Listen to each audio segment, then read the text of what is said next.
ആശ്വാസം നേടാം. ഹൃത്തിനുള്ളിൽ ജീവൻ നൽകും വചനം, തിരുവചനം. പിതാവായ ദൈവത്തിൻ്റെ സ്നേഹവും പുത്രനായ യേശുക്രിസ്തുവിൻ്റെ കൃപയും ആശ്വാസദായകനായ പരിശുദ്ധാത്മാവിൻ്റെ സഹവാസവും ശാലോം പ്രേക്ഷകരായ നിങ്ങളുടെ കൂടെ എപ്പോഴും ഉണ്ടായിരിക്കട്ടെ. സ്നേഹമുള്ളവരെ, ദൈവവചനം ശ്രവിച്ച വചനം തിരുവചന ശുശ്രൂഷയിൽ നമുക്ക് പങ്കുചേരാം. ലേവ്യരുടെ പുസ്തകം 20-ാം അധ്യായം 6-ാം വാക്യം: എൻ്റെ മുമ്പിൽ നിങ്ങൾ വിശുദ്ധരായിരിക്കുവിൻ, എന്തെന്നാൽ കർത്താവായ ഞാൻ പരിശുദ്ധനാണ്. നിങ്ങൾ എനിക്ക് സ്വന്തമാകേണ്ടതിന് ഞാൻ നിങ്ങളെ മറ്റു ജനതകളിൽ നിന്ന് വേർതിരിച്ചിരിക്കുന്നു. ക്രിസ്തുവിൽ സ്നേഹമുള്ളവരെ, ഓരോ ക്രിസ്ത്യാനിയും ലക്ഷ്യം വയ്ക്കേണ്ടത് വിശുദ്ധനായി മാറുക, വിശുദ്ധയായി മാറുക. എനിക്കറിയാവുന്ന ഒരു കുടുംബം, അവരുടെ ജീവിതത്തിൽ നടന്ന ഒരു സംഭവം അവർ എന്നോട് ഷെയർ ചെയ്യുകയുണ്ടായി. ആ കുടുംബനാഥൻ പറഞ്ഞത് ഇപ്രകാരമാണ്: അവർക്ക് 5 മക്കൾ ആയി. 5 മക്കൾ ആയി കഴിഞ്ഞപ്പോൾ എല്ലാ വർഷവും വിശുദ്ധരുടെ തിരുനാൾ നവംബർ 1-ാം തീയതി ആഘോഷിക്കും. അങ്ങനെ ആഘോഷിക്കുന്ന നാളിൽ ഒരു പ്രാവശ്യം അവരൊരു തീരുമാനമെടുത്തു. ഒരു നവംബർ മാസം ആരംഭിക്കുന്നതിന് മുമ്പ്, നവംബർ 1-ാം തീയതി ആകുന്നതിന് മുമ്പ് അവർ ഈ 5 മക്കളെ ഒരുമിച്ച് കൂട്ടി വിളിച്ചിട്ട് അവരൊരു തീരുമാനം എടുത്തു: നമുക്ക് ഈ പ്രാവശ്യം വിശുദ്ധരുടെ തിരുനാൾ ആഘോഷിക്കുന്നതിന് മുമ്പ് ഓരോ വിശുദ്ധരെയും നമുക്ക് ഒന്ന് സെലക്ട് ചെയ്യാം. നമുക്കായിട്ട് ദൈവം ഓരോ വിശുദ്ധരെ ഈ ഭൂമിയിൽ നൽകിയിട്ടുണ്ട്. അവരുടെ മാതൃക അനുകരിക്കണം. അപ്പോൾ അങ്ങനെ അവർ പ്രാർത്ഥിച്ച് അവർ ഞറുക്കൊക്കെ ഇട്ട് ഓരോരുത്തർക്കും ഓരോ വിശുദ്ധരെ കിട്ടി. അതിനുശേഷം ഈ കുടുംബനാഥൻ പറയുകയാണ്, അവർ ആ ദിവസം രാത്രി മുഴുവനും ഈ വിശുദ്ധരോട് പ്രാർത്ഥിച്ചു. അടുത്ത ദിവസം രാവിലെ നവംബർ 1-ാം തീയതി സകല വിശുദ്ധരുടെയും തിരുനാൾ ആഘോഷിക്കുവാനായിട്ട് സന്തോഷത്തോടെ പള്ളിയിൽ പോയി പ്രാർത്ഥിച്ചു. തിരിച്ചു വന്നപ്പോൾ ഈ മനുഷ്യൻ പറയുകയാണ്, കഴിഞ്ഞ നാളുകളിൽ നിന്ന് വ്യത്യസ്തമായ ഒരു അനുഭവം ഈ മക്കളുടെ ജീവിതത്തിൽ കടന്നു വന്നു. മക്കളുടെ സ്വഭാവത്തിൽ മാറ്റം വരാൻ തുടങ്ങി. അവരുടെ പഠന മേഖലകളിൽ വളരെ ഒരു ഉയർച്ച വരുന്നത് കാണാനായിട്ട് സാധിച്ചു. അവരുടെ സ്വഭാവത്തിൽ ആഴമായ സ്നേഹവും കരുതലും കാരുണ്യവും കടന്നു വരുന്നത് ഈ കുടുംബനാഥൻ അനുഭവിച്ചുകൊണ്ട് പറയുകയാണ്. സ്നേഹമുള്ളവരെ, ഈ ഒരു സംഭവം നമ്മുടെ ചിന്തകളിലേക്ക് ഒന്ന് കൊണ്ടുവരുന്നത് നല്ലതാണ്. നമ്മുടെ ഈ ഭൂമിയിലെ ജീവിതം യഥാർത്ഥത്തിൽ വിശുദ്ധിയിലേക്കുള്ള വിളിയാണ്. വചനം പഠിപ്പിക്കുകയാണ്. നിയമാവർത്തന പുസ്തകം 14-ാം അധ്യായം 2-ാം വാക്യം: നിങ്ങളുടെ കർത്താവിന് പരിശുദ്ധമായൊരു ജനമാണ്. നിങ്ങളുടെ കർത്താവിന് പരിശുദ്ധമായൊരു ജനമാണ് നിങ്ങൾ. വീണ്ടും തെസ്സലോനിയക്കാർക്ക് എഴുതിയ ലേഖനത്തിൽ 1 തെസ്സലോനിയർ 4-3-ാം വാക്യം: നിങ്ങളുടെ വിശുദ്ധീകരണമാണ് ദൈവം അഭിലഷിക്കുന്നത്. അസന്മാർഗ്ഗതയിൽ നിന്ന് നിങ്ങൾ ഒഴിഞ്ഞു നിൽക്കുവിൻ. വീണ്ടും നിയമാവർത്തന പുസ്തകം 28-ാം അധ്യായം 9-ാം തിരുവചനം: അവിടുത്തെ കൽപ്പനകൾ പാലിച്ച് അവിടുത്തെ മാർഗത്തിൽ ചരിച്ചാൽ കർത്താവ് നിന്നോട് ശപഥം ചെയ്തിട്ടുള്ളതുപോലെ നിന്നെ തൻ്റെ വിശുദ്ധ ജനമായി ഉയർപ്പിക്കും. പ്രിയമുള്ളവരെ, നമ്മുടെ ജീവിതം യഥാർത്ഥത്തിൽ ദൈവം നമ്മളിൽ നിന്ന് ആഗ്രഹിക്കുന്നത് ഒരു വിശുദ്ധീകരണവും വിശുദ്ധയായി തീരണമെന്നുമുള്ളതാണ്. മത്തായിയുടെ സുവിശേഷത്തിൽ ഈശോ തന്നെ പറയുന്നുണ്ട്, 5-ാം അധ്യായം 48 നിങ്ങളുടെ സ്വർഗസ്ഥനായ പിതാവ് പരിപൂർണനായിരിക്കുന്നത് പോലെ നിങ്ങളും പരിപൂർണരായിരിക്കുവിൻ. വിശുദ്ധിയാണ് മനുഷ്യൻ ലക്ഷ്യം വയ്ക്കേണ്ടത്. ഒരു വിശ്വാസി അവൻ്റെ ജീവിതത്തിൽ ലക്ഷ്യം വയ്ക്കേണ്ടത് വിശുദ്ധി തന്നെയായിരിക്കണം. യോഹന്നാൻ്റെ സുവിശേഷത്തിൽ 15-ാം അധ്യായം 19 നിങ്ങൾ ലോകത്തിൻ്റേതായിരുന്നുവെങ്കിൽ ലോകം സ്വന്തമായതിനെ സ്നേഹിക്കുമായിരുന്നു.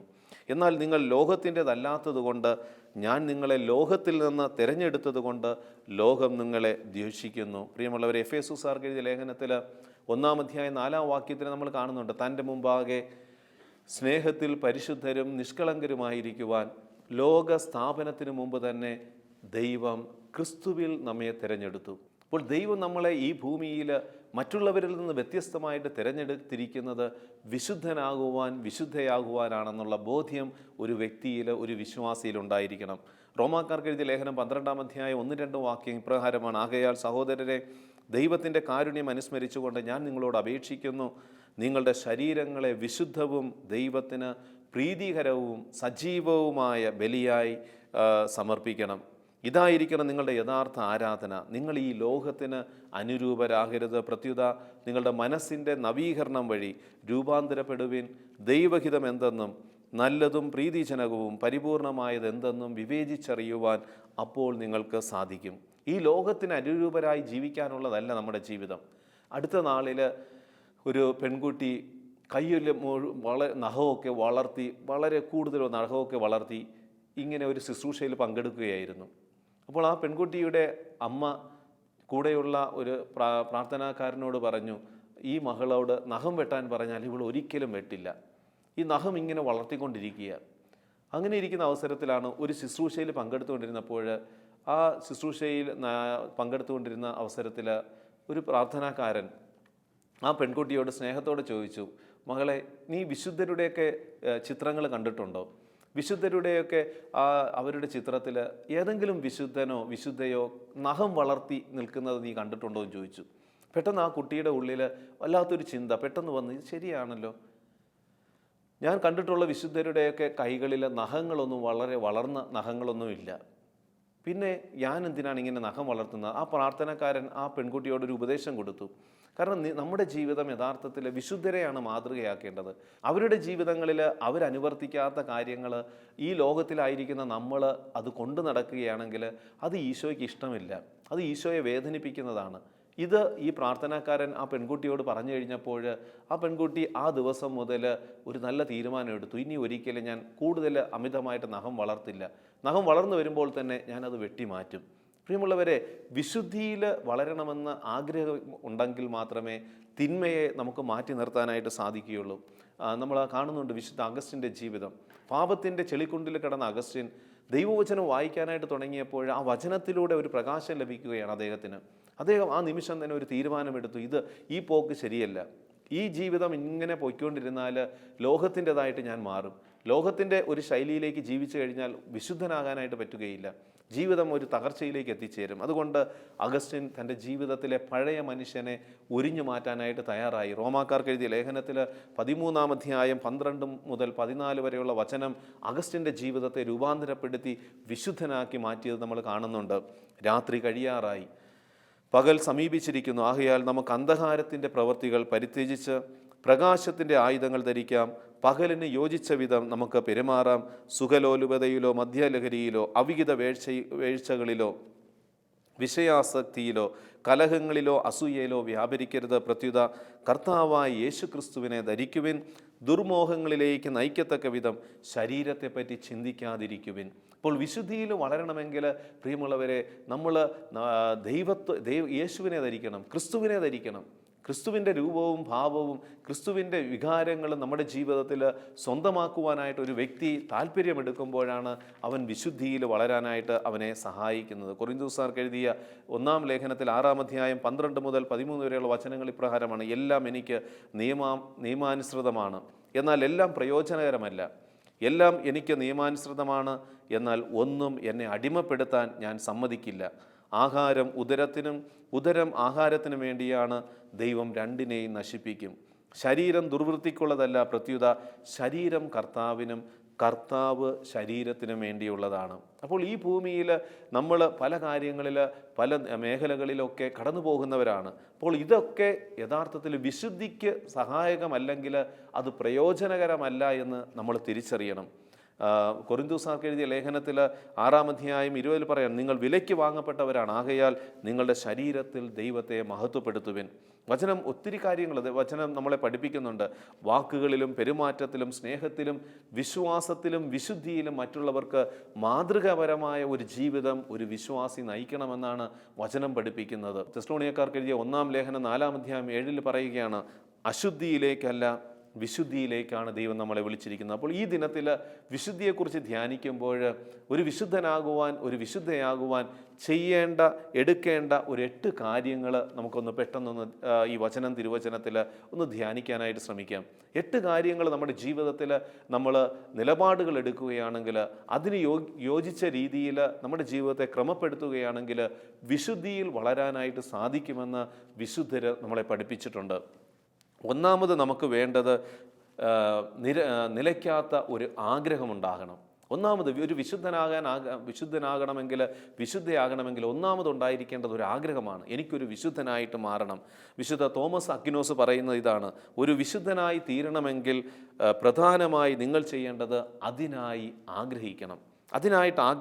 ഞാൻ നമ്മുടെ കൊച്ചു ത്രേസ്യയുടെ ജീവിതത്തിലേക്ക് നമുക്ക് നോക്കാം. കൊച്ചു ത്രേസ്യ കുഞ്ഞായിരുന്ന സമയത്ത് ഒരു ഒക്ടോബർ മാസം 15-ാം തീയതി കൊച്ചു ത്രേസ്യയെയും കൊണ്ട് ഈ മാർട്ടിൻ, കൊച്ചു ത്രേസ്യയുടെ അപ്പൻ, ദേവാലയത്തിലേക്ക് പോയി. ദേവാലയത്തിൽ വിശുദ്ധ ബലിയുടെ സമയത്ത് അന്ന് ഒക്ടോബർ 15 അമ്മ ത്രേസ്യയുടെ തിരുനാളാണ്. ഈ അമ്മ ത്രേസ്യയുടെ തിരുനാൾ സമയത്ത് ഈ വൈദികൻ സുവിശേഷമെടുത്ത് വായിച്ച് അമ്മ ത്രേസ്യയുടെ പുണ്യതകളെയും അമ്മ ത്രേസ്യയിലൂടെ ലഭിച്ച അനുഗ്രഹങ്ങളെയും വലിയ വലിയ കാര്യങ്ങളെക്കുറിച്ചൊക്കെ ഈ വൈദികൻ പ്രസംഗിക്കുന്നത് കേട്ടപ്പോൾ കൊച്ചു ത്രേസ്യയുടെ ഉള്ളിൽ ഒരു ആഗ്രഹം വരികയാണ്. ഈ അമ്മ ത്രേസ്യയ്ക്ക് ഇത്രയും വിശുദ്ധയാകാനായിട്ട് സാധിക്കുമെങ്കിൽ അമ്മ ത്രേസ്യയെ പോലെ അത്രമാത്രം വിശുദ്ധയായിട്ട് ഉയരാൻ പറ്റിയില്ലെങ്കിലും ഒരു കൊച്ചു വിശുദ്ധയായിട്ടെങ്കിലും എന്നെ മാറ്റിയിരുന്നെങ്കിൽ. അവൾ അന്ന് ആ ദിവസം യേശുവിനോട് പ്രാർത്ഥിക്കുകയാണ്: എൻ്റെ ഈശോയെ, നീ എന്നെ ഒരു വിശുദ്ധയാക്കി മാറ്റണമേ. അമ്മ ത്രേസ്യയെ പോലെ വലിയ വിശുദ്ധയാകാനായിട്ട് സാധിച്ചില്ലെങ്കിലും നിൻ്റെ ഒരു കൊച്ചു ത്രേസ്യയായി, വിശുദ്ധ കൊച്ചു ത്രേസ്യയാക്കി എന്നെ മാറ്റണമേ എന്ന് വിശുദ്ധ കൊച്ചു ത്രേസ്യ പ്രാർത്ഥിച്ചു. ഈ പ്രാർത്ഥന ഓരോ ദിവസവും അവൾ ഉള്ളിൽ ആഗ്രഹമായി കൊണ്ടു നടന്നു. അതിൻ്റെ അടിസ്ഥാനത്തിൽ ഈ വിശുദ്ധിയിൽ വളരുവാനായിട്ട് കൊച്ചു ത്രേസ്യ അത് സഹായിച്ചു എന്ന് പറയുകയാണ്. അപ്പോൾ ഒന്നാമത് നമുക്ക് വേണ്ടത് നിലയ്ക്കാത്ത ആഗ്രഹമായിരിക്കണം. നീ എന്താണ് ആഗ്രഹിക്കുന്നത് അതായി മാറുമെന്ന് ഈശോയുടെ ജീവിതത്തിൽ നമ്മൾ കാണുന്നുണ്ട്. മത്തായിയുടെ സുവിശേഷം 20-ാം അധ്യായത്തിൽ 29 മുതലുള്ള തിരുവചനങ്ങളിൽ നമ്മൾ കാണുന്നുണ്ട്. ഈശോ അന്ധനായ മനുഷ്യൻ വന്ന് ഈശോയുടെ മുമ്പിൽ സൗഖ്യത്തിനായിട്ട് ആഗ്രഹിക്കുമ്പോൾ ഈശോ അവനോട് ചോദിക്കുകയാണ്: ഞാൻ എന്ത് ചെയ്തു തരണമെന്നാണ് നിങ്ങൾ ആഗ്രഹിക്കുന്നത്? മത്തായിയുടെ സുവിശേഷം 20-ാം അധ്യായം 32-ാം വാക്യം: ഞാൻ നിങ്ങൾക്ക് എന്ത് ചെയ്തു തരണമെന്നാണ് നിങ്ങൾ ആഗ്രഹിക്കുന്നത്? അവർ പറഞ്ഞു: കർത്താവേ, ഞങ്ങൾക്ക് കാഴ്ച കിട്ടണം. കാരണം ഒരു ആഗ്രഹമുണ്ടായിരിക്കണം. ഓരോ ദിവസവും ഈശോയോട് നമ്മൾ പ്രാർത്ഥിക്കണം: ഈശോയെ, എന്നെ നീ ഒരു വിശുദ്ധനാക്കി മാറ്റണമേ. അത് ആഗ്രഹിച്ച് അതിനു വേണ്ടി നമ്മൾ ഈ ആഗ്രഹം ഈശോയോട് എപ്പോഴും പറയണം. ഈശോ തന്നെ പറയുന്നില്ല മത്തായിയുടെ സുവിശേഷം 7-ാം അധ്യായം 7-8 വാക്യങ്ങൾ: ചോദിക്കുവിൻ, നിങ്ങൾക്ക് ലഭിക്കും; അന്വേഷിക്കുവിൻ, നിങ്ങൾ കണ്ടെത്തും; മുട്ടുവിൻ, നിങ്ങൾക്കായി തുറക്കപ്പെടും; ചോദിക്കുന്ന ഏവനും ലഭിക്കും. ഒരു വിശുദ്ധയാകണമെന്ന് ഓരോ ദിവസവും യേശുവിനോട് ചോദിച്ചാൽ യേശു ആ വ്യക്തിയെ വിശുദ്ധയാക്കും എന്നുള്ളതിന് മാറ്റമില്ലാത്ത സത്യമാണ്. കാരണം എന്താണ്? വാക്കുമാറാത്തവൻ പറഞ്ഞ വചനമാണ്: നീ ചോദിച്ചാൽ നിനക്ക് ലഭിക്കും. രണ്ടാമത് വേണ്ടത് തിരുവചനം പഠിപ്പിക്കുന്നത് അനുദിനമുള്ള വിശുദ്ധ വായന. ഒരു വിശുദ്ധയാകണമെങ്കിൽ ഓരോ ദിവസവും നമ്മൾ അനുദിനം വിശുദ്ധമായ ഒരു വായന നമ്മുടെ ജീവിതത്തിൽ ഉണ്ടാകണം. ദൈവം നമുക്ക് ഒത്തിരി അവസരങ്ങൾ തരുന്നുണ്ട്. എന്തൊക്കെ തിരക്കുകളുണ്ടെന്ന് പറഞ്ഞാലും വിശുദ്ധ ഗ്രന്ഥം വായിക്കുവാനും വിശുദ്ധ വചനങ്ങൾ ചേർന്ന അതിലേക്ക് നമ്മളെ വളർത്തുന്ന നല്ല നല്ല പുസ്തകങ്ങൾ വായിക്കുവാനുമുള്ള ഒരു മനോഭാവം ഉണ്ടാകണം. ഇഗ്നേഷ്യസ് ലയോള നമുക്കറിയാവുന്നതാണ്. അദ്ദേഹം ഒരു പട്ടാളത്തിൽ ജോലി ചെയ്യുന്ന അവസരത്തിൽ മുറിവേറ്റ് ഹോസ്പിറ്റലിൽ കിടക്കുമ്പോഴാണ്. അദ്ദേഹം നന്നായിട്ട് വായിക്കുന്ന മനുഷ്യനായിരുന്നു. പക്ഷേ ഹോസ്പിറ്റലിൽ കിടക്കുന്ന സമയത്ത് അദ്ദേഹത്തിന് വായിക്കാനായിട്ട് പുസ്തകമില്ലാതെ വന്നു കഴിഞ്ഞപ്പോൾ അവിടെ ഉണ്ടായിരുന്ന വിശുദ്ധരുടെ ഒരു പുസ്തകമാണ് അദ്ദേഹത്തിന് കിട്ടുന്നത്. അദ്ദേഹം താല്പര്യമില്ലാതിരുന്നിട്ടും അദ്ദേഹം ആ പുസ്തകം, കാരണം വായനാശീലം ഉള്ളതുകൊണ്ട് അദ്ദേഹം ഈ പുസ്തകം എടുത്ത് ഇങ്ങനെ വിശുദ്ധരുടെ ജീവിതം ഇങ്ങനെ വായിക്കാനായിട്ട് തുടങ്ങി. ഈ പുസ്തകം ഇങ്ങനെ വായിച്ച് തീരാറാകുന്ന സമയത്ത് ഈ ഇഗ്നേഷ്യസ് ലയോയുടെ ഉള്ളിൽ ഒരു ആഗ്രഹം ജനിക്കുകയാണ്: അവനും അവൾക്കും ഇങ്ങനെ വിശുദ്ധയാകാമെങ്കിൽ എന്തുകൊണ്ട് എനിക്കായിക്കൂടാ? അപ്പോൾ വിശുദ്ധമായ വായന ഒരു വ്യക്തിയെ വിശുദ്ധിയിൽ വളർത്തുമെന്ന് നമ്മൾ തിരിച്ചറിയണം. അതുകൊണ്ട് ഈ ദിനത്തിൽ പ്രിയമുള്ളവരെ നമ്മൾ തിരിക്കണം: നീ എന്ത് വായിക്കുന്നുവോ അതായിത്തീരും. അപ്പോൾ വിശുദ്ധിയിൽ വളരാനായിട്ടുള്ള ഒരു ജീവിതമാണെന്ന് തിരിച്ചറിഞ്ഞുകൊണ്ട് വിശുദ്ധമായതേ നീ വായിക്കാവൂ. വിശുദ്ധമായത് മാത്രമേ നീ അത് തിരഞ്ഞെടുത്ത് വായിക്കാവൂ. വിശുദ്ധ ഗ്രന്ഥത്തോടൊപ്പം ചേർന്ന് പോകുന്ന ദൈവവചനവുമായിട്ട് ബന്ധപ്പെടുന്ന വിശുദ്ധിയിൽ വളരുവാൻ നമ്മെ സഹായിക്കുന്ന നല്ല പുസ്തകങ്ങൾ മാത്രമേ നമ്മൾ വായിക്കാവൂ. അതല്ലാതെ ലോകത്തിൻ്റെതായിട്ടുള്ള തിന്മകൾ, ലോകത്തിൻ്റെതായിട്ടുള്ള അശുദ്ധി ഒരു വ്യക്തിയുടെ ഉള്ളിൽ കടന്നു വരുവാൻ ഇടയാവുന്ന തിന്മയുടെ പുസ്തകങ്ങൾ ഒരിക്കലും നമ്മൾ വായിക്കുവാനായിട്ട് പാടില്ല. സങ്കീർത്തനം 119-ാം സങ്കീർത്തനം 11-ാം തിരുവചനം: അങ്ങേക്കെതിരായി പാപം ചെയ്യാതിരിക്കേണ്ടതിന് ഞാൻ അങ്ങയുടെ വചനം ഹൃദയത്തിൽ സൂക്ഷിച്ചിരിക്കുന്നു. നല്ല വായന നമ്മുടെ ഉള്ളിൽ വിശുദ്ധി വളർത്തും. കാരണം ഈ വായന നമ്മൾ വായിക്കുന്ന വായനയുടെ ആ അഭിഷേകം നമ്മുടെ ഉള്ളിൽ നിറഞ്ഞു നിൽക്കുമ്പോൾ പാപത്തിലേക്ക് നമുക്ക് ചായുവാനായിട്ട് നമുക്ക് ഇടയാവുകയില്ല. മൂന്നാമത് പറയുക വിശുദ്ധ കുർബാനയും അതിനുള്ള സജീവമായ പങ്കാളിത്തവും. ഒരു വിശുദ്ധയാകാനായിട്ട് ആഗ്രഹിക്കുന്നുണ്ടെങ്കിൽ നീ വിശുദ്ധ കുർബാനയിൽ സജീവമായ പങ്കാളിത്തം അതിൽ പങ്കുചേരണം. മുടങ്ങാതെയുള്ള വിശുദ്ധ കുർബാന സ്വീകരണം വിശുദ്ധിയിൽ വളരുവാനായിട്ട് സഹായിക്കുമെന്നാണ് വിശുദ്ധ ഡൊമിനിക് സാവിയോ പറയുക. കാരണം വിശുദ്ധിയിൽ വളർന്ന വിശുദ്ധ ഡൊമിനിക് സാവിയോ പറയുന്ന അദ്ദേഹത്തിൻ്റെ ജീവിതത്തിൽ വിശുദ്ധിയിൽ വളരുവാൻ അദ്ദേഹത്തെ സഹായിച്ചത് നിരന്തരമുള്ള മുടങ്ങാതെയുള്ള വിശുദ്ധ കുർബാനയിലെ സജീവമായ പങ്കാളിത്തം. നമ്മളൊക്കെ വിശുദ്ധ കുർബാനയിൽ പങ്കെടുക്കുന്നുണ്ടാകാം, പക്ഷേ എവിടെയെങ്കിലും അലക്ഷ്യമായിട്ട് നിന്നാൽ അത് സജീവമായ പങ്കാളിത്തമാവുകയില്ല. കുർബാനയിൽ പങ്കെടുത്തിട്ട് ഈശോയെ സ്വീകരിക്കാതെ പോയാൽ അത് സജീവമായ പങ്കാളിത്തമാവുകയില്ല. നല്ല കുമ്പസാരം നടത്തി ആദ്യം മുതൽ അവസാനം വരെ വിശുദ്ധ കുർബാനയിൽ പങ്കെടുത്ത് ദിവ്യകാരുണ്യ ഈശോയെ സ്വീകരിക്കുമ്പോൾ പ്രിയമുള്ളവരെ, ആ വ്യക്തിയിൽ വിശുദ്ധി വളരാനായിട്ട് തുടങ്ങും. വിശുദ്ധിയിൽ നിലനിൽക്കുവാനായിട്ടുള്ള ശക്തി ഈ വിശുദ്ധ കുർബാന നൽകുമെന്ന് അനേകം വിശുദ്ധർ പഠിപ്പിക്കുന്നുണ്ട്. വിശുദ്ധിയിൽ വളരുവാനായിട്ട് നമ്മുടെ ജീവിതത്തിൽ വിശുദ്ധ കുർബാനയുമായിട്ടൊരു ബന്ധമുണ്ടാകണം, അതിൽ സജീവമായി പങ്കെടുക്കാനായിട്ടുള്ള മനസ്സുണ്ടാകണം. നാലാമത് അനുരഞ്ജന കൂദാശയും പ്രായശ്ചിത്ത പ്രവൃത്തികളും നമ്മുടെ ജീവിതത്തിൽ കൊണ്ടു നടക്കുവാനായിട്ട് സാധിക്കണം. അനുരഞ്ജന കൂദാശയും പ്രായശ്ചിത്ത പ്രവൃത്തികളും വിശുദ്ധ അൽഫോൻസാമ പറയുന്ന ഇപ്രകാരമാണ്: ഏതെങ്കിലും ഒരു പാപം ചെയ്തു എന്ന് കണ്ടാൽ ഞാൻ അതിന് തക്ക പ്രായശ്ചിത്തം ചെയ്യും. കുമ്പസാരത്തിൽ ലഭിക്കുന്ന പ്രായശ്ചിത്തത്തിന് പുറമെയാണ് വിശുദ്ധിയിൽ വളരുവാൻ ഇത് ഏറെ സഹായിക്കും. അൽഫോൻസാമയുടെ ജീവിതത്തിലെ അൽഫോൻസാമ തൻ്റെ ജീവിത അനുഭവത്തിലൂടെ കണ്ടെത്തിയ ഒരു രഹസ്യമാണ്. കാരണം കൂടെ ഒന്ന് കുമ്പസാരിക്കും, പ്രായശ്ചിത്തം അനുഷ്ഠിക്കും. അതോടൊപ്പം തന്നെ ഏതെങ്കിലും ചെറിയ തെറ്റുകൾ ചെയ്താൽ അൽഫോൻസാമ സ്വയം പരിത്യാഗം ചെയ്യും, പരിത്യാഗ പ്രവൃത്തികൾ ചെയ്യും. അതുകൊണ്ട് വിശുദ്ധിയിൽ വളരുവാനായിട്ട് ഇത് സഹായിച്ചു. അപ്പോൾ വിശുദ്ധിയിൽ വളരണമെങ്കിൽ നമ്മുടെ ജീവിതത്തിലും ഈ ഒരു ദൈവം നൽകിയ അനുഗ്രഹത്തെ എപ്പോഴും ചേർത്ത് നിർത്തണം. അനുരഞ്ജന കൂദാശ, കൂടെ കുമ്പസാരിക്കണം. അതോടൊപ്പം തന്നെ പ്രായശ്ചിത്ത പ്രവൃത്തികളിൽ നമ്മൾ വ്യാപൃതരായിരിക്കണം. അഞ്ചാമത് വിശുദ്ധിയിൽ വളരുവാനായിട്ട് നമ്മെ സഹായിക്കുന്നത് പരിശുദ്ധ മറിയത്തോടുള്ള ജപമാല പ്രാർത്ഥനയാണ്. ഓരോ ദിവസവും മുടങ്ങാതെ നിരന്തരം നമ്മൾ മറിയത്തോടൊപ്പം ചേർന്ന് രക്ഷാകര രഹസ്യങ്ങൾ ധ്യാനിച്ച് പ്രാർത്ഥിക്കുന്ന ജപമാല പ്രാർത്ഥനയിൽ വിശ്വസ്തരായിരുന്നാൽ വിശുദ്ധിയിൽ വളരുവാനായിട്ട് സാധിക്കും. എല്ലാ തിന്മകളിൽ നിന്നും നമുക്ക് മോചനം നൽകുവാനായിട്ട് ഈ പരിശുദ്ധ ജപമാലയ്ക്ക് ശക്തിയുണ്ടെന്നാണ് പറയുന്നത്. അപ്പോൾ ആ പരിശുദ്ധാത്മാവിൻ്റെ കൃപ നിറയുവാനായിട്ട് ജപമാല പ്രാർത്ഥന സഹായിക്കുമെന്ന് അനേകരുടെ ജീവിത അനുഭവങ്ങൾ പറയുന്നുണ്ട്. ഈ ലോകത്തിലെ ലൗകിക മോഹങ്ങൾ ഉപേക്ഷിക്കുവാനായിട്ട് ജപമാല പ്രാർത്ഥന ഒരു വ്യക്തിയെ സഹായിക്കുന്നുണ്ട്. അതുപോലെ നീതിയിൽ ജീവിക്കുവാൻ, നീതിനിഷ്ഠമായ ജീവിതം നയിക്കുവാനായിട്ട് പരിശുദ്ധ ജപമാല മുടങ്ങാതെ ചൊല്ലി പ്രാർത്ഥിക്കുമ്പോൾ ലഭിക്കുന്നു എന്ന് അനേകർ സാക്ഷ്യപ്പെടുത്തുന്നുണ്ട്. തീത്തോസിന് എഴുതിയ 2-ാം ലേഖനത്തിൽ 11-12 വാക്യങ്ങൾ ഇപ്രകാരം പറയുകയാണ്: എല്ലാ മനുഷ്യരുടെ രക്ഷയ്ക്കായി ദൈവത്തിൻ്റെ കൃപ പ്രത്യക്ഷപ്പെട്ടിരിക്കുന്നു. നിർമ്മതത്വവും ലൗകിക മോഹങ്ങളും ഉപേക്ഷിക്കുവാനും ഈ ലോകത്തിൽ സമചിത്തതയും നീതിനിഷ്ഠയുമുള്ള ഒരു ജീവിതം നയിക്കുവാനും അത് പരിശീലിപ്പിക്കുന്നു. പ്രിയമുള്ളവരെ, ദൈവകൃപ നിറഞ്ഞ വ്യക്തിത്വമായിരുന്നു പരിശുദ്ധ മറിയം. അപ്പോൾ ഈ അമ്മയോട് ചേർന്ന് ജപമാല രഹസ്യങ്ങൾ ധ്യാനിക്കുമ്പോൾ നമ്മുടെ ജീവിതങ്ങളിലും കൃപ നിറയും. ഈ കൃപ നിറയുമ്പോൾ പാപവും തിന്മയും നമ്മളെ വിട്ടുപോകും. വിശുദ്ധിയിൽ നമ്മൾ വളർന്നുകൊണ്ടിരിക്കും. ലൂക്കയുടെ സുവിശേഷത്തിൽ നമ്മൾ കാണുന്നുണ്ട് 1-ാം അധ്യായം 44 എലിസബത്തിൻ്റെ ഉദരത്തിലെ ശിശു കുതിച്ചു ചാടി. മറിയത്തിൻ്റെ അഭിവാദന സ്വരം കേട്ടപ്പോൾ എലിസബത്തിൻ്റെ ഉള്ളിലെ ശിശു കുതിച്ചു ചാടി, പരിശുദ്ധാത്മാവാൽ നിറഞ്ഞു എന്നാണ് പറയുന്നത്. ഓരോ പ്രാവശ്യവും നമ്മൾ ജപമാല ചൊല്ലുമ്പോൾ യഥാർത്ഥത്തിൽ സംഭവിക്കുന്നത് ഇതാണ്. ഓരോ പ്രാവശ്യവും പരിശുദ്ധ മറിയത്തോടൊപ്പം ജപമാല ചൊല്ലി പ്രാർത്ഥിക്കുമ്പോൾ എലിസബത്തിൽ ദൈവാത്മാവ് ചെന്ന് ആ എലിസബത്തിൻ്റെ ഉള്ളിലെ ആ സ്നാപക യോഹന്നാനെ അഭിഷേകം ചെയ്തതുപോലെ നമ്മുടെ ജീവിതങ്ങളിലും ഈ ഒരു അഭിഷേകം ദൈവം നമുക്ക് തരും. അമ്മയോടൊപ്പം ചേർന്ന് ജപമാല ചൊല്ലുമ്പോൾ നമ്മുടെ ജീവിതത്തിൽ ആത്മാവിൻ്റെ ജ്വലനമുണ്ടാകുമെന്ന് പറയുകയാണ്.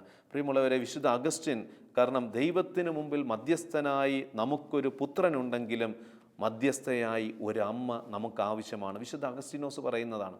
ദൈവസന്നിധിയിൽ നമുക്ക് മധ്യസ്ഥനായി ഒരു പുത്രനുണ്ടെങ്കിലും മധ്യസ്ഥയായി ഒരു അമ്മ നമുക്ക് ആവശ്യമാണ്. അതുകൊണ്ട് പരിശുദ്ധ മറിയത്തോട് ചേർന്ന് ജപമാല ചൊല്ലി പ്രാർത്ഥിച്ചാൽ വിശുദ്ധിയിൽ വളരാനായിട്ട് സാധിക്കും. ആറാമത്, നല്ല സൗഹൃദം നമ്മുടെ ജീവിതത്തിലുണ്ടായിരിക്കണം.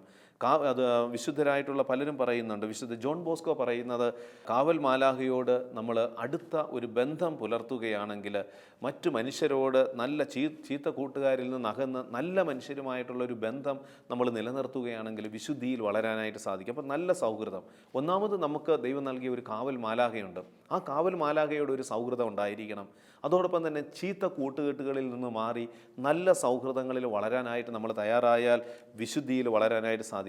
വിശുദ്ധ ഡോൺ ബോസ്കോ പറയുകയാണ്, നിങ്ങൾക്ക് പ്രലോഭനമുണ്ടാകുമ്പോൾ നിങ്ങളുടെ കാവൽ മാലാഖയെ വിളിക്കണം. നിങ്ങൾ ആഗ്രഹിക്കുന്നതിനേക്കാൾ കൂടുതൽ സഹായിക്കുവാൻ അവൻ തൽപരനാണ്. പിശാചിനെ അവഗണിക്കുകയും അവനെ ഭയപ്പെടാതിരിക്കുകയും ചെയ്യണം. കാരണം നിങ്ങളുടെ കാവൽ മാലാഖയെ കാണുമ്പോൾ പിശാച് ഓടിക്കളയും. അപ്പോൾ വിശുദ്ധിയിൽ വളരുവാൻ നമ്മൾ ആഗ്രഹിക്കേണ്ടത്, നമ്മൾ ഈ ഒരു നിലപാടെടുക്കണം. കാവൽ മാലാഖയോടും നല്ല കൂട്ടുകാരോടുമുള്ള ഒരു ബന്ധത്തിൽ ആഴപ്പെടണം. മത്തായിയുടെ സുവിശേഷത്തിലെ 18-ാം അധ്യായം 10-11 വാക്യങ്ങൾ പ്രകാരമാണ്, ഈ ചെറിയവരിൽ ആരെയും നിന്ദിക്കാതിരിക്കുവാൻ സൂക്ഷിച്ചു കൊള്ളുക. സ്വർഗത്തിൽ അവരുടെ ദൂതന്മാർ എൻ്റെ സ്വർഗസ്ഥനായ പിതാവിൻ്റെ മുഖം എപ്പോഴും ദർശിച്ചുകൊണ്ടിരിക്കുകയാണെന്ന് ഞാൻ നിങ്ങളോട് പറയുന്നു. പ്രിയമുള്ളവരെ, നമുക്ക് ഓരോരുത്തർക്കും ദൈവം ഒരു കാവൽ മാലാഖയെ തന്നിട്ടുണ്ട്. അപ്പോൾ സ്വർഗസ്ഥനായ പിതാവിൻ്റെ മുഖം എപ്പോഴും അവർ ദർശിച്ചുകൊണ്ടിരിക്കുകയാണ്. അപ്പോൾ ഈ കാവൽ മാലാഖയുമായി ഒരു ബന്ധത്തിലായിരുന്നു കൊണ്ട് നമ്മൾ നമ്മുടെ അനുദിന ജീവിതത്തെ ക്രമപ്പെടുത്തുകയാണെങ്കിൽ വിശുദ്ധിയിൽ വളരുവാൻ ഈ കാവൽ മാലാഖ നമ്മെ സഹായിക്കും. നല്ലത് കാണുവാൻ, നല്ലത് ചിന്തിക്കുവാൻ, നല്ലത് പ്രവർത്തിക്കുവാൻ എൻ്റെ കാവൽ മാലാഖയെ നീ എന്നെ സഹായിക്കണമേ എന്ന് ഓരോ നിമിഷവും നമ്മൾ പ്രാർത്ഥിക്കുകയാണെങ്കിൽ ഈ കാവൽ മാലാഖ വിശുദ്ധിയിൽ വളരുവാൻ നമ്മെ സഹായിക്കും. 7ാമത് പറയുക, അനുദിനമുള്ള പ്രവർത്തനങ്ങളിൽ ആത്മാർത്ഥതയും വിശ്വസ്തതയും പുലർത്തണം. വിശുദ്ധിയിൽ വളരണമെങ്കിൽ അനുദിനം ദൈവം നമ്മളെ ഏൽപ്പിച്ചിരിക്കുന്ന ഉത്തരവാദിത്തങ്ങളുണ്ട്. അവിടെ നമ്മൾ വിശ്വസ്തതയും ആത്മാർത്ഥതയും പുലർത്തണം. ആത്മാർത്ഥത ഉണ്ടാകണം, ഒപ്പം വിശ്വസ്തത ഉണ്ടായിരിക്കണം. ഏത് പ്രവൃത്തിയായാലും, ചെറിയ കാര്യങ്ങളായാലും, കൊച്ചുത്രേസ്യ പറയുന്നത് ചെറിയ കാര്യങ്ങളാണ്. പക്ഷേ ആ ചെറിയ കാര്യങ്ങൾ വിശ്വസ്തതയോടെ ചെയ്താൽ അത് വലിയ കാര്യങ്ങളായിട്ട് മാറും. അപ്പോൾ നമ്മുടെ ജീവിതത്തിൽ നമ്മൾ ചെയ്യുന്ന ഏത് ചെറിയ കാര്യങ്ങളാണെങ്കിൽ കൂടി അവിടെ വിശ്വസ്തത പുലർത്തുകയാണെങ്കിൽ, ആത്മാർത്ഥത പുലർത്തുകയാണെങ്കിൽ വിശുദ്ധിയിൽ വളരുവാൻ ഈ ഒരു മനോഭാവം നമ്മെ സഹായിക്കും. അനുദിന ജീവിതത്തിലെ കൊച്ചു കൊച്ചു ഉത്തരവാദിത്വങ്ങൾ ആത്മാർത്ഥതയോടെ ചെയ്യുന്നതിൽ നമ്മൾ അതിൽ വിശുദ്ധി അടങ്ങിയിരിക്കുന്നുവെന്ന് തിരിച്ചറിയണം. വിശുദ്ധ ജോസ് മരിയ എസ്ക്രീവ ഈ വിശുദ്ധൻ പറയുന്നത്, അനുദിന ജീവിതത്തിലെ കൊച്ചു കൊച്ചു ഉത്തരവാദിത്വങ്ങൾ ആത്മാർത്ഥതയോടെ ചെയ്യുന്നതിൽ വലിയ വിശുദ്ധി അടങ്ങിയിരിക്കുന്നു. നാം അങ്ങനെ ചെയ്യുന്നില്ലെങ്കിൽ നമുക്ക് വിശുദ്ധരാകേണ്ട എന്നതാണ് അർത്ഥം. അപ്പോൾ നമ്മുടെ ജീവിതത്തിൽ ഏൽപ്പിച്ചിരിക്കുന്ന ഉത്തരവാദിത്വങ്ങൾ വിശ്വാസത്തോടും വിശുദ്ധിയോടും വിശ്വസ്തയോടെയും ചെയ്യുന്നില്ലെങ്കിൽ നമ്മൾ നമ്മളോട് തന്നെ നിലപാടെടുക്കുകയാണ്, എനിക്ക് വിശുദ്ധനാകേണ്ട, എനിക്ക് വിശുദ്ധയാകേണ്ട. എന്നാൽ എനിക്ക് വിശുദ്ധയാകണമെന്ന് ആഗ്രഹമുണ്ടെങ്കിൽ എന്ത് ചെയ്യണം? ദൈവം നമ്മളെ ഏൽപ്പിച്ച ഉത്തരവാദിത്തങ്ങളുണ്ട്. വീട്ടിലുള്ള പഠിക്കുന്ന നാളുകളിൽ മാതാപിതാക്കളെ വിധേയപ്പെട്ട് അവർക്ക് അർഹമായ രീതിയിൽ അവരെ സഹായിക്കാനും, അവർ നമ്മളെ ഏൽപ്പിച്ചിരിക്കുന്ന ചെറിയ ചെറിയ ഉത്തരവാദിത്തങ്ങൾ അവിടെ വിശ്വസ്ത പുലർത്താനും ഒക്കെ സാധിക്കുകയാണെങ്കിൽ നമുക്ക് വിശുദ്ധിയിൽ വളരാനായിട്ട് സാധിക്കും. അപ്പോൾ വിശുദ്ധ കൊച്ചുത്രേസ്യ പറയുന്നുണ്ട്, ഈ ഒരു ചെറിയ കാര്യം വിശ്വസ്തയോടെ ചെയ്താൽ അത് വലിയ കാര്യങ്ങളായിട്ട് മാറും. മത്തായിയുടെ സുവിശേഷം 25-ാം അധ്യായം 40 നമ്മൾ കാണുന്നുണ്ട്, ഈ ചെറിയവരിൽ ഒരുവന് നീ ഇത് ചെയ്തപ്പോൾ എനിക്ക് തന്നെയാണ് ചെയ്തത്. അപ്പോൾ ചെറിയ കാര്യങ്ങളാണെങ്കിൽ കൂടി സ്നേഹത്തോടെയും വിശ്വാസത്തോടെയും നമ്മളത് ചെയ്യുകയാണെങ്കിൽ അത് ഈശോയ്ക്ക് വേണ്ടി ചെയ്യുന്നതായിട്ട് മാറും. അപ്പോൾ ഈ ആത്മാർത്ഥതയും വിശ്വസ്തതയും നമ്മൾ പുലർത്തണമെങ്കിൽ നമ്മുടെ ഉള്ളിലൊരു മനോഭാവം ഉണ്ടാകണം, ഇത് ഞാൻ ഈശോയ്ക്ക് വേണ്ടിയാണ് ചെയ്യുന്നത്. കൊച്ചുത്രേസ്യയുടെ ജീവിതത്തിൽ ഒരു സംഭവം പറയുന്നുണ്ട്. കൊച്ചുത്രേസ്യ ഗവൺമെൻറ്റിൽ ചെറിയ ചെറിയ ജോലികൾ ചെയ്യേണ്ടതായിട്ടൊക്കെ വരുമ്പോൾ, ഓരോ ജോലി ചെയ്യുമ്പോഴും ചിലപ്പോൾ ജനൽ തുടയ്ക്കുന്ന ഇതായിരിക്കാം, ജനലിലെ കമ്പികളൊക്കെ തുടയ്ക്കുന്ന ഒരു ജോലി കിട്ടുകയാണെങ്കിൽ കൊച്ചുത്രേസ്യ അത് ഈശോയെ, നിന്നോടുള്ള സ്നേഹത്തെ പ്രതി ഞാൻ ഇത് ചെയ്യുകയാണ്. ഓരോ പ്രാവശ്യം ആ ജോലി ചെയ്യുമ്പോൾ അത് കാഴ്ചവെക്കും. ആത്മാക്കളുടെ വിശുദ്ധീകരണത്തിന്, ആത്മാക്കളുടെ രക്ഷയ്ക്ക് വേണ്ടി ഇത് കാഴ്ചവെച്ച് ഈശോയോടുള്ള സ്നേഹത്തെ പ്രതി ചെയ്തു കഴിഞ്ഞപ്പോൾ വിശുദ്ധ കൊച്ചുത്രേസ്യ അത് വിശുദ്ധിയിൽ വളരുവാനായിട്ട് കൊച്ചുത്രേസ്യയെ സഹായിച്ചു എന്ന് പറയുന്നുണ്ട്. പ്രിയമുള്ളവരെ, എല്ലാവരും വിശുദ്ധരായി, എല്ലാ വിശുദ്ധരുടെയും ജീവിതത്തിൽ നമ്മൾ കാണാവുന്ന ഒരു വലിയൊരു സത്യമുണ്ട്. എല്ലാ വിശുദ്ധരും അവർ യഥാർത്ഥത്തിൽ നല്ലതായിട്ട് തുടങ്ങിയതല്ല. നല്ല രീതിയിൽ പല വിശുദ്ധരുടെയും ജീവിതത്തിൽ നമ്മൾ കാണുന്നുണ്ട്, എല്ലാ വിശുദ്ധരും നന്നായി തുടങ്ങിയവരല്ല, പക്ഷേ എല്ലാ വിശുദ്ധരും നന്നായി അവസാനിപ്പിച്ചവരായിരുന്നു. അവരുടെ ജീവിതത്തിൻ്റെ അന്ത്യം നന്നായി അവസാനിപ്പിക്കുവാനായിട്ട് അവർ തയ്യാറായി. വിശുദ്ധനാകണമെങ്കിൽ വിശുദ്ധ ജോൺ മേരി വിയാനി പറയുന്നത്, നീ ഇപ്പോൾ തന്നെ നിൻ്റെ ജീവിതത്തെ ക്രമപ്പെടുത്തുക, നന്നായി അവസാനിപ്പിക്കുവാനായിട്ട് അത് സഹായിക്കും. അതല്ലെങ്കിൽ നമ്മൾ കുഴപ്പമില്ല എന്ന് പറഞ്ഞുകൊണ്ട് ഇതിങ്ങനെ നീട്ടിക്കൊണ്ട് പോകും. എനിക്കിതൊന്നും ആകണ്ട, വിശുദ്ധനാകണ്ട, വിശുദ്ധയാകണ്ട, ഈ ലോകത്തിലെ ഒരു ശൈലിയിൽ കുറച്ച് നാൾ ജീവിക്കട്ടെ, അത് കഴിഞ്ഞ് അവസാനം ഒരു പ്രായമൊക്കെ കഴിഞ്ഞ് കൂടുതലൊക്കെ പ്രാർത്ഥിക്കുന്ന അവസ്ഥയിലേക്ക് വരാമെന്ന് ആരെങ്കിലും ചിന്തിക്കുന്നുണ്ടെങ്കിൽ അത് ആ ലക്ഷ്യത്തിൽ എത്തിച്ചേരാനായിട്ട് പറ്റുകയില്ല. ഇപ്പോൾ തന്നെ തുടങ്ങണമെന്നാണ് പറയുന്നത്. വിശുദ്ധ കൊച്ചുത്രേസ്യ പറയുകയാണ്, നിങ്ങൾ ഇപ്പോൾ തന്നെ തുടങ്ങുക, എന്നെ വിശ്വസിക്കുക, ഒരു വിശുദ്ധനാകാൻ തുടങ്ങേണ്ടതിന് നാളെ വരെ കാത്തിരിക്കരുത്. വിശുദ്ധ കൊച്ചുത്രേസ്യ പറയുകയാണ്, ഒരു വിശുദ്ധനാകുവാൻ നാളെ വരെ നീ കാത്തിരിക്കരുത്. നീ ഇപ്പോൾ ആയിരിക്കുന്ന ഈ അവസ്ഥയിൽ ഈ നിമിഷം നീ തീരുമാനമെടുത്ത് അതിന് യോഗ്യമായിട്ട് നിലപാടുകൾ എടുത്തു തുടങ്ങിയാൽ നിന്നെ ദൈവം സഹായിക്കും. ഈ ദിനത്തിൽ പ്രിയമുള്ളവരെ, നമ്മൾ ഓരോരുത്തരും ലക്ഷ്യം വയ്ക്കുന്നത് വിശുദ്ധിയാണ്, വിശുദ്ധീകരണമാണ്. ദൈവം നമ്മളിൽ നിന്ന് ആഗ്രഹിക്കുന്നതും നമ്മുടെ വിശുദ്ധിയും വിശുദ്ധീകരണവുമാണ്. അതിന് നമുക്കൊരാഗ്രഹമുണ്ടായിരിക്കണം, അതിന് യോഗ്യമായിട്ട് നമ്മൾ നിലപാടുകൾ എടുക്കണം. നമ്മൾ കണ്ട ഈ തിരുവചനത്തിൽ വിശുദ്ധിയിൽ വളരുവാനായിട്ട് നമ്മൾ എടുക്കേണ്ട നിലപാടുകൾ, ഒന്ന് നിലയ്ക്കാത്ത ആഗ്രഹമാണ്. നമ്മുടെ ഉള്ളിൽ എപ്പോഴും ഒരു നിലയ്ക്കാത്ത ആഗ്രഹമുണ്ടാകണം. എനിക്ക് ആരായി തീരണമെന്ന് ഓരോ നിമിഷവും നമ്മുടെ ഉള്ളിൽ ഒരു വിശുദ്ധനായി തീരണം, ഒരു വിശുദ്ധയായി തീരണമെന്നുള്ള ആഗ്രഹം നമ്മൾ കൊണ്ടു നടക്കണം. രണ്ടാമത് വിശുദ്ധ വായന ഉണ്ടെങ്കിൽ ആ വിശുദ്ധ വായന നമ്മളെ വിശുദ്ധിയിൽ വളർത്തും. വിശുദ്ധ ഇഗ്നേഷ്യസ് ലയോളയുടെയൊക്കെ ജീവിതത്തിൽ നമ്മൾ കാണുന്നുണ്ട്, വിശുദ്ധമായ ഒരു വായന നമ്മുടെ ജീവിതത്തിൽ അനുദിനം കൊണ്ടു നടന്നാൽ അത് നമ്മളെ വിശുദ്ധിയിൽ വളർത്തും. രണ്ടാമത് വിശുദ്ധി തന്നെയായ ഈശോയെ വിശുദ്ധ കുർബാനയിലൂടെ കൂടെ സ്വീകരിക്കുവാനും അതിന് യോഗ്യമായിട്ട് ജീവിക്കാനും തയ്യാറായാൽ വിശുദ്ധിയിൽ വളരാനായിട്ട് സാധിക്കും. അനുരഞ്ജന കൂദാശയും പ്രായശ്ചിത്ത പ്രവൃത്തികളും നമ്മുടെ ജീവിതത്തിൽ ചേർത്ത് നിർത്തിയാൽ വിശുദ്ധിയിൽ വളരാനായിട്ട് സാധിക്കും. പരിശുദ്ധ മറിയത്തോടൊപ്പം ചേർന്ന് നിരന്തരം ജപമാല ചൊല്ലി പ്രാർത്ഥിച്ചാൽ നമ്മുടെ ഉള്ളിൽ ദൈവത്തിൻ്റെ കൃപ നിറയും. നല്ല സൗഹൃദങ്ങൾ നമ്മുടെ ജീവിതത്തിൽ കൊണ്ടു നടന്നാൽ കാവൽ മാലാഖയുമായിട്ട്, പ്രത്യേകിച്ച് ദൈവം നമുക്ക് നൽകിയ കാവൽ മാലാഖയുമായിട്ട് നല്ലൊരു സൗഹൃദമുണ്ടെങ്കിൽ വിശുദ്ധിയിൽ വളരാനായിട്ട് സാധിക്കും. അനുദിന പ്രവർത്തനങ്ങളിൽ ആത്മാർത്ഥതയും വിശ്വസ്തതയും നമ്മൾ പുലർത്തിയാൽ നമുക്ക് വിശുദ്ധിയിൽ വളരാനായിട്ട് സാധിക്കും. ഒരു നിമിഷം നമുക്ക് കരങ്ങൾ കൂപ്പി ദൈവസന്നിധിയിൽ നമുക്ക് പ്രാർത്ഥിക്കാം. കാരുണ്യവാനായ ദൈവമേ, ഈ ദിനത്തിൽ ഞങ്ങളെക്കുറിച്ച് ഉള്ള പദ്ധതി എന്താണെന്ന് നീ വചനത്തിലൂടെ പഠിപ്പിക്കുകയായിരുന്നുവല്ലോ. ഒരു വിശുദ്ധനാവുക, ഒരു വിശുദ്ധയാവുക എന്നതാണ് അവിടുന്ന് ഞങ്ങളിൽ നിന്ന് ആഗ്രഹിക്കുന്നത്.